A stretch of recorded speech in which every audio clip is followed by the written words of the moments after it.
going. My pants poster said, we going ultra. Yeah, we going ultra black. I got a toast to that. We don't fold the. So, what's going on, guys? This is Sir Clarence with Ultra Black News, and today we had the honor and privilege of speaking with Nic King. So, welcome, Nic. Appreciate it, man. Appreciate it. Yes. So, Nic, I created this intro for you, my friend, and I hope you like it. So, here we go. All right. So, today, most kids, they look at LeBron, they look at Steph, they look at Drake, they look at Kanye, of people who they want to be like. But if I was a kid, Nic, I want to be like you. This man took a dream, stepped out on faith, and turned it into the reality. This man went against all odds to disrupt an industry that for decades was ran by people who didn't look like us. This man is Nic King. He founded the first Black-owned cereal company called Proud Puff Cereals. So, Nic, is there anything else that you want to add to that mix? Listen, man, that was a perfect intro, man. You hit a lot of amazing key elements, man. I love the use of the word disruptive. You know, that's what we're here to do. You know, shake something up, man. Shake the culture up, and really make an impact and an imprint. You know, on the cereal culture for sure. Awesome. So, Nic, for the audience that is watching, could you share with us a little bit about you and pretty much how this idea came about and what inspired you to act upon that and see it through? Definitely. So Nic King, founder of Legacy Cereal Company. That is the brand. Proud Puff Cereal is our first product launched. It's similar to what you said when you started, stepping out on faith. I took a God-given idea. I have to start there and give him all credit because this is not something that I generally would have come up with, but after doing some research, realizing there's no one that looks like us in the cereal aisle, outside of maybe on a box of Wheaties, and respect to Wheaties, but I don't like, no one eats Wheaties. That's not something we hate. I couldn't even tell you if I've ever had a box of Wheaties. Maybe it's phenomenal. I don't know. But I really wanted to showcase representation on a box outside of an athlete. But also more or less representation in the ownership space, that the cereal aisles are only getting bigger. It went from maybe like a half of an aisle to now, 2.5 aisles, and time to make a change. It's 2021 and, me being the first Black cereal company, it's pretty crazy to say that. Yes, you're absolutely right in that. And, speaking on that, getting started, in the pandemic, how was that for you in terms of any obstacles that you faced during that starting period, I should say? Yeah. You know us, man, culturally, man, we'll make something out of nothing. So, I just took what I had to work with, at that point. A lot of things were obviously done as we're doing it now via Zoom.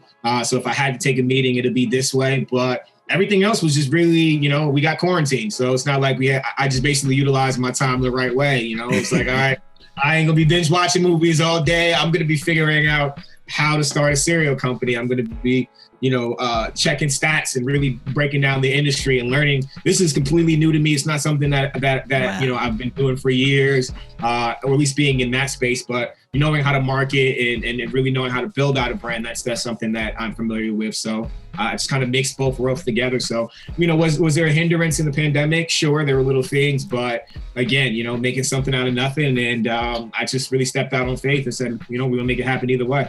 Yes. And I like that, stepping out on faith. And, that's pretty much, what I'm doing with this channel, just connecting with different people. And, I started this, without anything, other than the idea that, I wanted to represent and do all things good and showcase all things good in the Black community. And so, you and I, we met on the Breakfast with Champions in the clubhouse. For those that do not know, that's for serious business owners, investors, entrepreneurs, and things like that. They meet from 5 a.m. to 10 a.m. Central Time. And so, just hearing you speak and, just hearing your story, hearing everybody champion who you are as a person and the work ethic that you put into, creating this, that definitely resonated with me. And so, for kids that are looking to start a business or different things like that, what advice you would give to them per se in terms of starting? In terms of starting a business, one, I guess, I got to say, to sound like a broken record, but really stepping out on faith. There may be a lot of people that may not believe in your dream or your vision, and the key part is yours, Yeah. Whatever it is that you may believe in, if you're into spirituality or into religion, you're given that vision for a particular reason. It's yours. Yes. It's for you to build out. So similarly to how I built out Legacy Cereal Company, I didn't tell anybody about it because I didn't really need anyone else's validation. It was my vision. So really stepping out on vision. But the second part is you see this gentleman right next to me, Nipsey Hussle, and it's a marathon. So knowing that generally speaking, there's really no get rich quick schemes. Your brand is the time that you put in, the sweat equity that you put in, your money, your sacrifice that you put in, and just knowing, as you would say, it's a marathon. So really take that time and believe in whatever it is that you're building out, man, and the outcome's gonna come. Yes. And you know what? I really like what you touched on right there, specifically of the fact that, you did it not really telling people about it, because often two times whenever, we start businesses and different things like that, you always have that one person that's always telling you why you can't do something versus, trying to say, how can you do something? And so, I really, really, love that you put that in there. And so, in terms of the cereal, let me ask you this. Sure. In terms of the taste and different things like that, can you tell us about what's all in the cereal, different things like that? Yeah. So when we're building out the brand, the biggest thing for me is, foresight. I knew that if I just dropped off a big box of sugar culturally, what the impact is going to be. Obviously, we know that a lot of people in our culture suffer from diabetes, food deserts, not having access to healthier or more nutritional food. So I said, am I going to be solution-based, or I'm going to be more problematic? So what I wanted to make sure was what I'm putting back in our community or in our environment, and those who decide to purchase my cereal, I'm going to be solution-based. So I'm giving them something that looks fun, that looks exciting, but it's healthier. It's a healthier option. It's vegan, it's plant-based, there's natural sweeteners. It still tastes good. It's still amazing, delicious chocolate cereal at the end of the day. But I wanted to go a healthier route, and that's key when building my brand. Everything that I'm doing, I want it to be solution-based. I wanted there to be a conversation, as we can talk about representation, then we can kind of switch over to ownership, and then we can switch over to it being of nutritional value. That's what I want to build, and I'm going to build a Legacy Cereal Company behind. I really, really, really like that. And, that's is definitely important, traditionally, growing up, I grew up in the projects and different things like that. So the only thing that we had was the bag cereal, with fruit wheels and different things like that, and not knowing the impact that it would have on me as an adult. And so, I like the fact that you're taking the time to create something that's nutritional and also tasty at the same time, to kind of combat the things that, like you said, that we would face in our community. So I definitely love that you're taking that step to put that in. And in terms of the cereal as well, I noticed the brand labeling is purple. You wearing your purple and different things like that. Can you tell us the psychology behind that? It's funny. It was an unconscious decision. I wanted something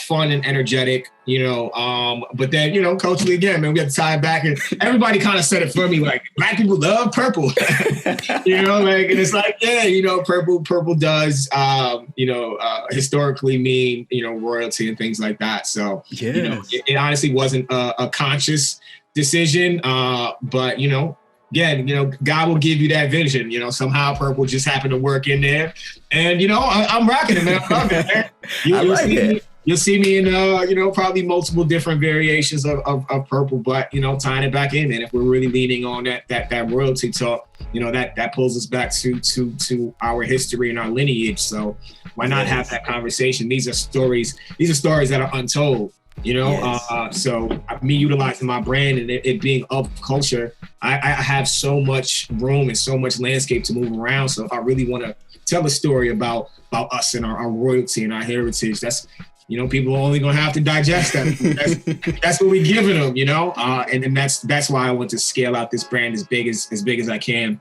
because I can be able to change the climate or change the viewpoint of how people may perceive us. Or if you don't know enough about our culture, I'm introducing you to exactly culturally who we are. Yes, and let me ask you that, because that's something very, very important. And I've often faced that myself, in terms of whenever you in a room full of big wigs, how does that feel? How does that pressure? How do you get through that type of pressure and different things like that? I don't know how to say it without it sounding. I'll say I'm very sure of myself. I'm very confident in who I am. Yeah. I guess you may have a jitter. That might be different. I'm going into an environment, but I'm going to give you authentically who I am. I'm going to represent who I am. I've built out my brand, and I'm building out my brand with that energy to where when I walk into that room, why I'm going to be there anyway, because most likely you invited me based off of you understanding and seeing and going, this guy knows what he's talking about. He knows what he's doing. Even attributing back to my prior job in corporate America, I've always kept my reputation of value. So if I did walk into a room, they'd be like, no, that's Nic. He puts in work. And walking into a room now, as an owner of Legacy Cereal Company, I'm not coming into it with my hand out saying, please help me. Nice to meet you, Nic King. And we heard about you. We like what you're doing. And I think it's just putting yourself in a position of power, and that's what I'm all about. And I really, really love that you stated that, just because, typically, the thing of what imposter syndrome and things like that. And instead of people just being them authentic self, we as a culture, we feel like you have to wear a suit and tie and all of this to be a successful businessman. And you breaking down those types of barriers. So listen, I'll tell you this, don't get me wrong. I love a good suit. And if I feel like wearing a suit, everything aligns, and I'm like, you know what? I'm going to kill him with the suit, I will. But if not, then again, I'm becoming who I am. If I want to throw on a varsity jacket, and this is who you get, because my brand, what I'm building, and I don't have to pretend to fit in. We are of culture. We do move the culture. We move the needle in whatever direction we want it to go. So I don't feel like it's anything that I have to fit into when I'm a part of helping to create that actual mold that people want to be a part of anyway. Yes, and you're absolutely right. And something popped in my head when you mentioned that, is that the fact that every day that we walk, every day in everything that we do, we are a representation of a brand, and that brand is ourselves. So, for kids and stuff, watching what you put on social media, understanding how to talk to people and different things like that. So, that's what popped up for me. And so let me ask you this. So in terms of your cereal, how can we get those cereals? Definitely. Right now we're in a space to where we're building our brand.